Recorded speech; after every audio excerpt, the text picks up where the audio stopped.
Who is Hussein is a grassroots charity with teams in over 60 locations. Founded in 2012, we aspire to help the most vulnerable in local societies, inspired by the legacy of Hussein ibn Ali. This year, we are hoping to break a world record by donating 50,000 units of blood in one day, which could potentially save 150,000 lives. Join us and be part of something truly memorable and beautiful.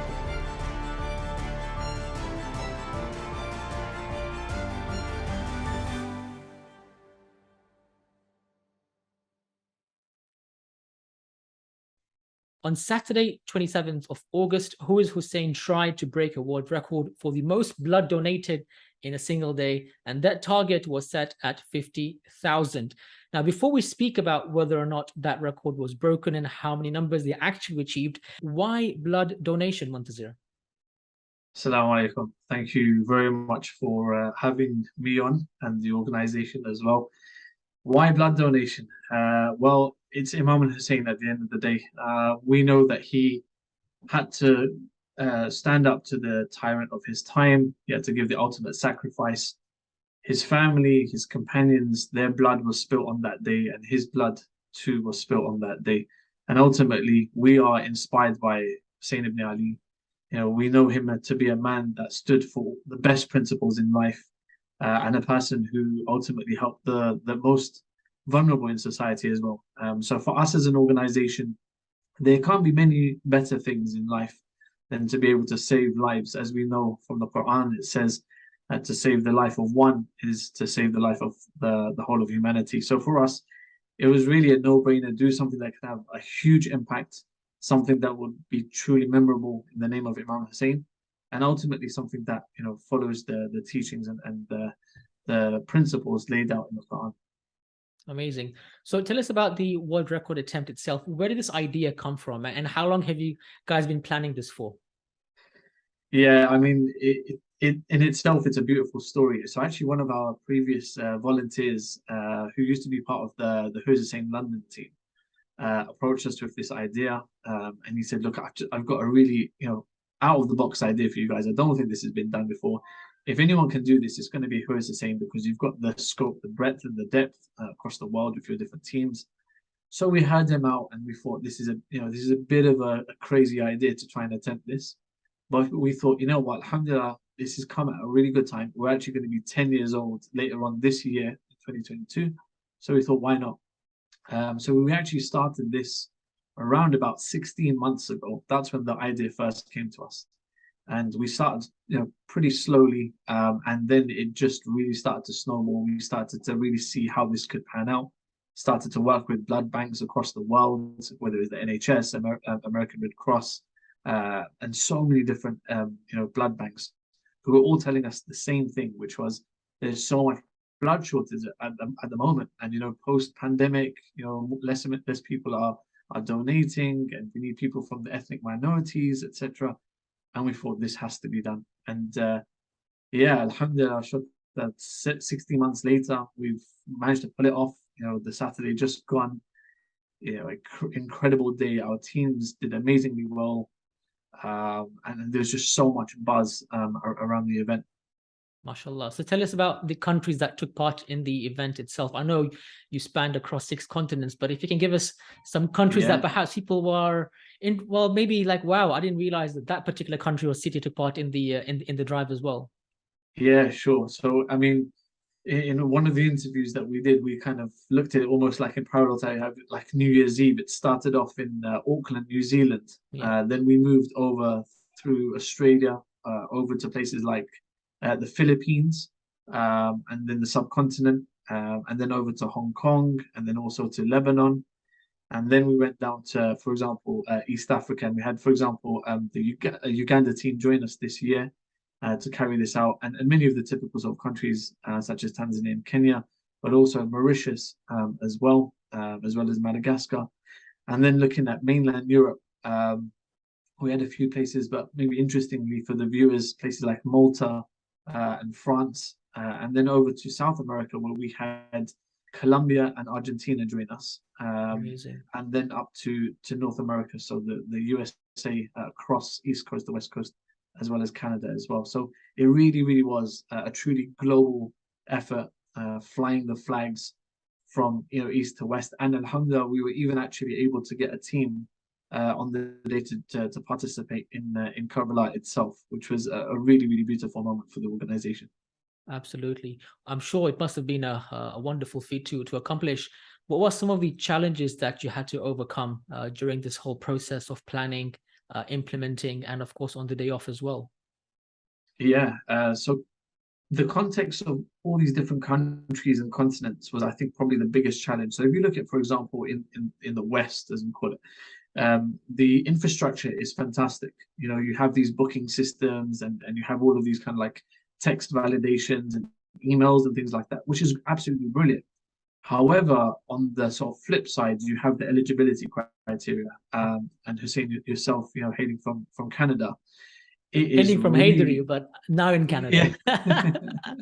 But you're right. In Well, fact, I want to add to that because I have tried on numerous occasions to donate blood through Who's Hussein, but I just haven't been able to do so simply because I've been traveling to Africa every exactly. 3-4 months and I just don't meet the criteria. But yes, go ahead. So Canadian Blood Services, with all due respect to all the blood banks we worked with, have all got fantastic infrastructure, but Canadian Blood Services have really got an incredible model, very easy to use, and especially to have the admin rights to from our side. But the eligibility criteria is extremely tough, and many members of the community across Canada, be it Khawajas or Iraqis or Pakistanis, found it very difficult to pass that litmus test and be able to donate blood. Conversely, in, for example, the subcontinent and East Africa, for example, the infrastructure may not be as robust, and therefore, they're a lot more outdated in the way that they do things, a lot more pen and paper involved. However, the eligibility criteria over there is a lot lower, and therefore you have the ability to cast your net out a lot wider across the community and get a lot more people involved in that way. So it was really interesting to see the cultural and sort of contextual dynamics that play a big part in this. And especially, for example, before we started on this journey, we looked at the incentives behind what gets people to actually donate. And for example, in the West, it's kind of the self gratification. People have a badge or a sticker to say well done, things like that. Whereas, for example, maybe in East Africa, it's a lot more about incentivization. So you need to feed people. You need to perhaps get them a gift. You perhaps need to arrange transport for them. And this is the way to actually incentivize and inspire people to turn up from local villages, especially who may be outside of, the typical sort of the Shia or the Muslim communities. Absolutely. In fact, as you mentioned, I'm in Canada at the moment, and when I tried to sign up, one of the odd questions that came up in the screening process was if I lived in the UK between 1998 or 2000 and something, and I was thinking, yes, I grew up in London, so I found that very odd. And then to kind of bypass Do you know the that, reason behind that?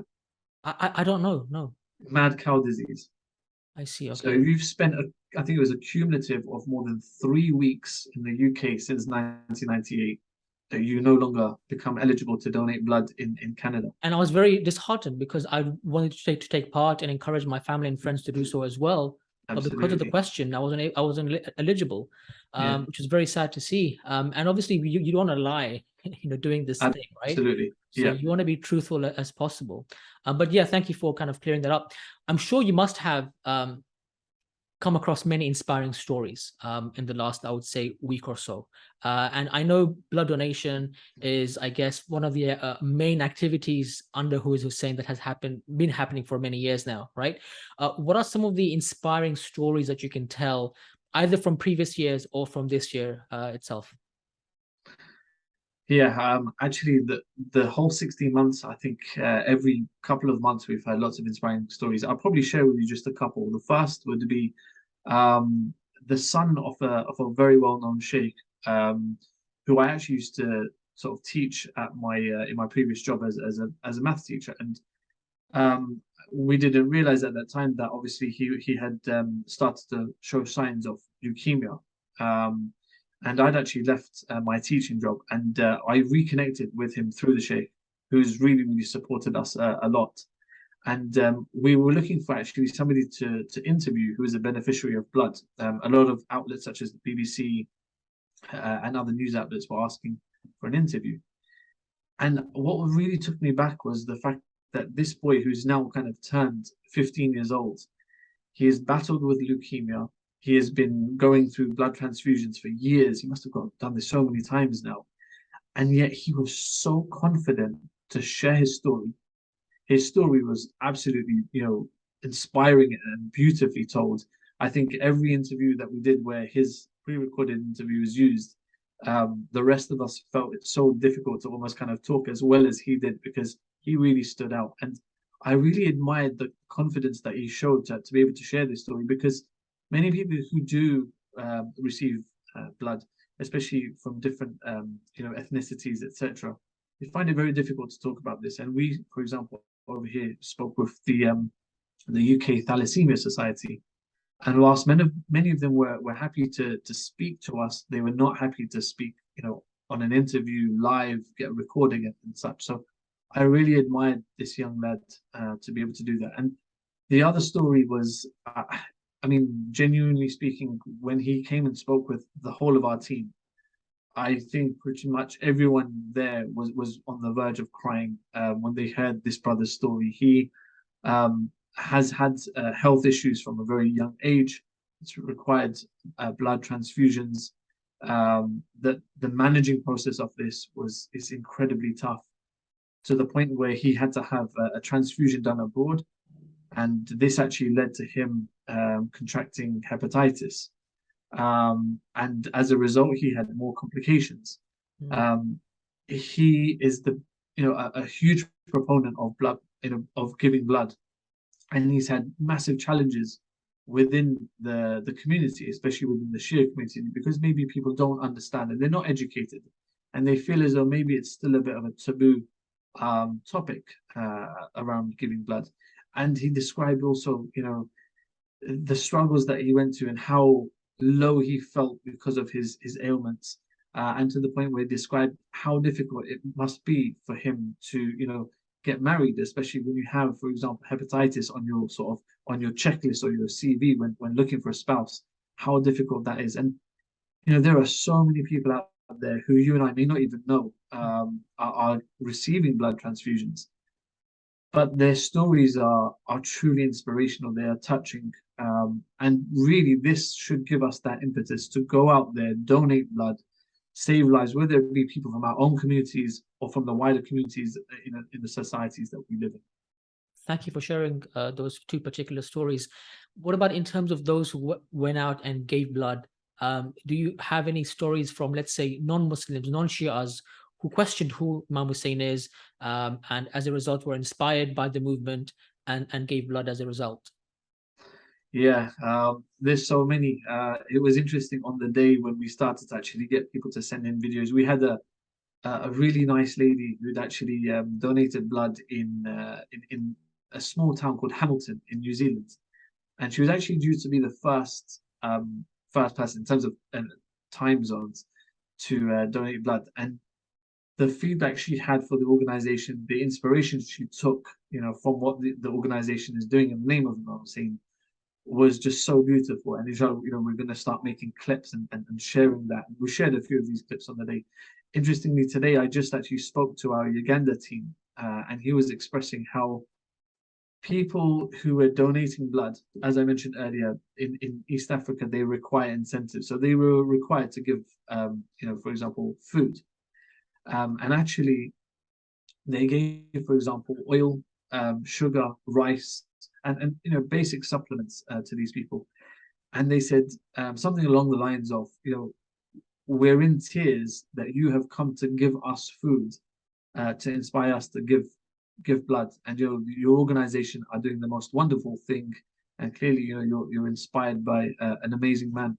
But the fact that they themselves, these people who are impoverished, they are vulnerable people, but they stepped forward to give blood to save lives. They don't have very much in life, and yet when we returned and said, but to kind of say thank you, we're giving out small ration packs, just to say thank you to you.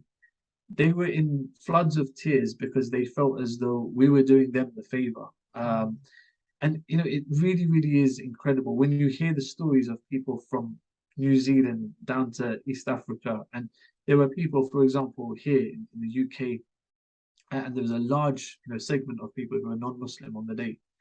And they were just so intrigued to know, why are we doing this? Who is the man behind this? Even, where we were able to explain to them that, look, this is the grandson of the Prophet Muhammad, peace be upon him and his family, and explain to them why he's such an inspiration, role model to us.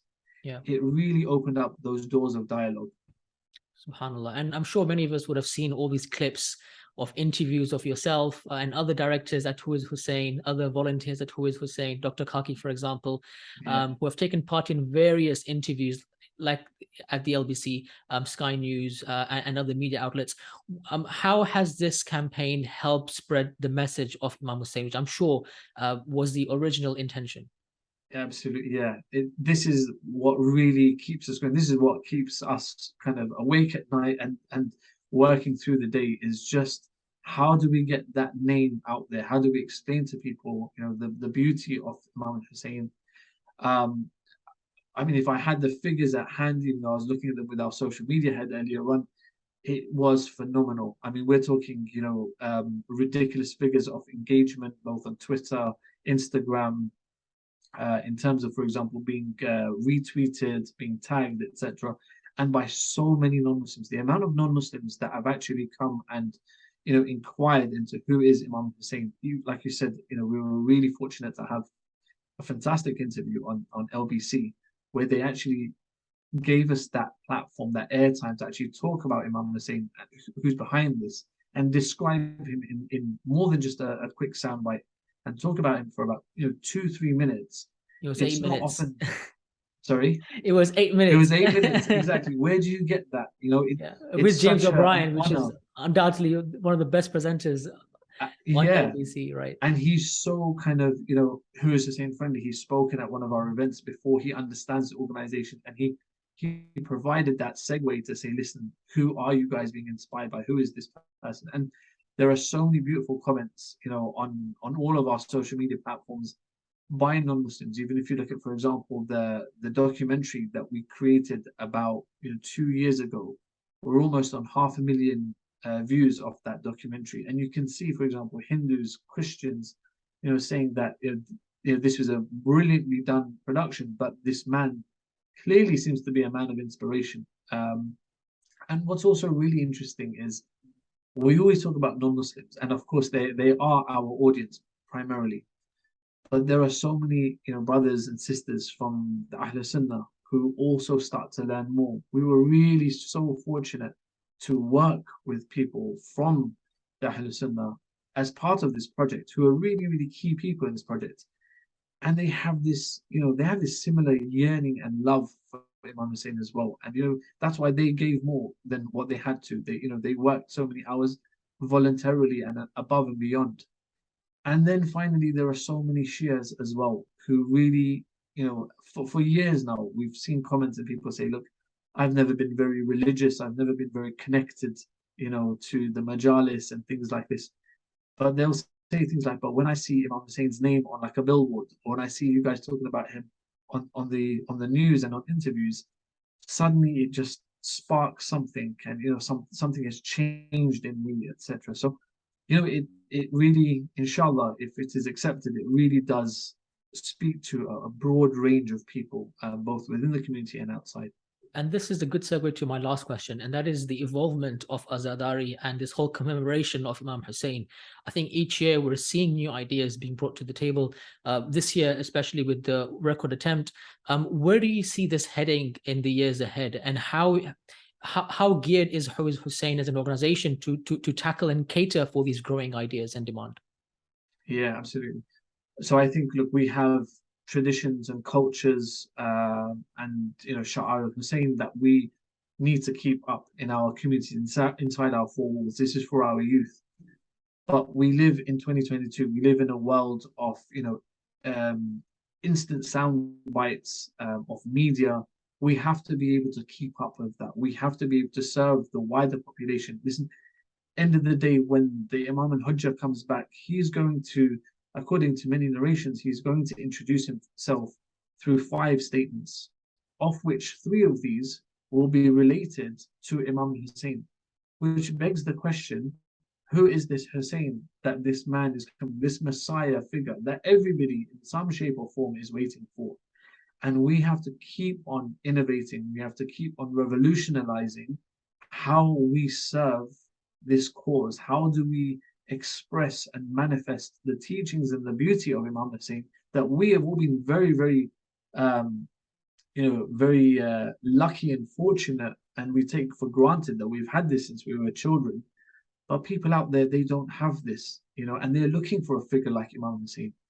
And we have to keep on thinking of new ideas. And on the way to this idea being executed, we had so many different ideas being thrown our way. And we want people to please get in touch with us, tell us new ideas, clever ideas, unique ideas.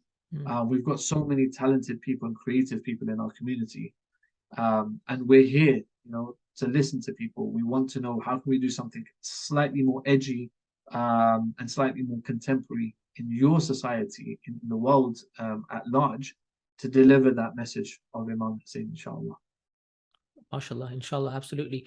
So, last question to you, Muntazir. Did you break the world record or not?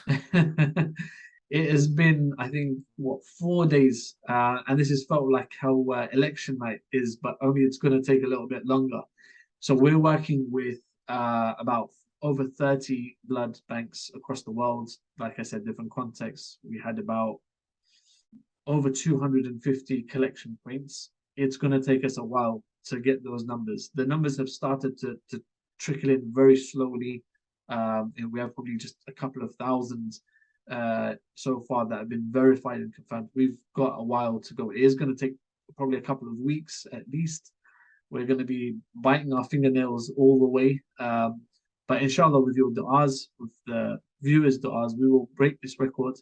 And even if we didn't, you know what? The whole team across the world, our supporters, have all said the same thing, which is the amount of good work we have done, the amount of propagation we've done to spread the name of Imam Hussein's name, and the number of lives we will have saved, inshallah, as a result of this.